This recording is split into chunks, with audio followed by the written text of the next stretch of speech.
Meenakshi Faculty of Occupational Therapy. Admissions open for BOT and MOT. Apply now.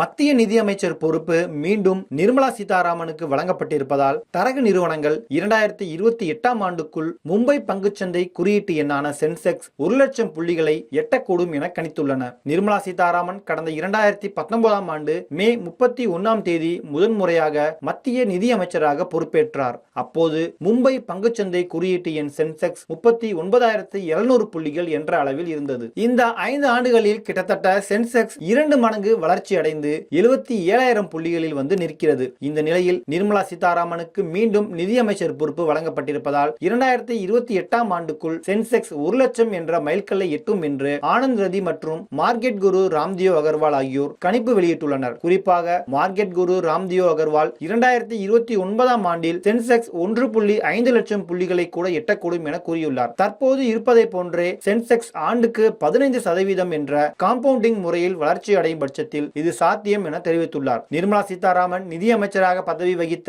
முதல் 5 ஆண்டுகளில் இந்திய பங்குச்சந்தை பல்வேறு சாதனைகளை படைத்தது. குறிப்பாக 5 டிரில்லியன் டாலர்கள் சந்தை மூலதனம் என்ற மைல்கல்லை எட்டியது. அதேபோல இந்தியாவில் டிமேட் கணக்கு வைத்திருப்பவர்களின் எண்ணிக்கை 15 கோடி என்ற புதிய சாதனையை படைத்தது. வெளிநாட்டு நிறுவன முதலீட்டாளர்கள் திடீரென பங்குகளை விற்பனை செய்யும் பட்சத்தில் சில்லறை முதலீட்டாளர்கள் அவற்றை ஈடு செய்யும் வகையில் வாங்கும் திறன் கொண்டவர்களாக மாறியிருக்கிறார்கள். நிர்மலா சீதாராமன் மீண்டும் நிதி அமைச்சராக அறிவிக்கப்பட்டிருக்கும் நிலையில் அவர்தான் இதற்கு முன்பு அறிவித்த திட்டங்களை தொடர்வார் என்ற நம்பிக்கை முதலீட்டாளர்கள் மத்தியில் பிறந்துள்ளதாக நோமுரா தரகு நிறுவனத்தைச் சேர்ந்த ஆய்வாளர்கள் தெரிவிக்கின்றனர். தேர்தல் முடிவுகள் வெளியாகி பாரதிய ஜனதா கூட்டணி தயவுடன் ஆட்சியை அமைத்திருக்கும் நிலையில் ஏற்கனவே இருக்கக்கூடிய கொள்கைகள் தொடருமா என்ற ஒரு குழப்பம் முதலீட்டாளர்கள் மத்தியில் நீடித்தது. ஆனால் தற்போது அமைச்சரவை இலாக்காக்கள் தொடர்பான அறிவிப்பு வெளியாகி இருக்கும் நிலையில் கொள்கைகள் திட்டங்கள் தொடரும் என்ற நம்பிக்கை அதிகரித்துள்ளது. குறிப்பாக வெளிநாட்டு நிறுவனங்கள் மீண்டும் இந்தியாவை நோக்கி வந்து முதலீடுகளை செய்வார்கள் என நோமுரா நிறுவனம் கூறியுள்ளது. இதே போல பல்வேறு தரகு நிறுவனங்களும் பாசிட்டிவான ஒரு பார்வையை அளித்துள்ளன. தற்போதைய சூழலில் முதலீட்டாளர்களின் மிகப்பெரிய எதிர்பார்ப்பாக இருப்பது அடுத்த மாதம் நிர்மலா சீதாராமன் தாக்கல் செய்யக்கூடிய பட்ஜெட். அதில் அவர் வெளியிடக்கூடிய அறிவிப்புகள் பங்குச்சந்தையில் தாக்கத்தை ஏற்படுத்துமா என்பது.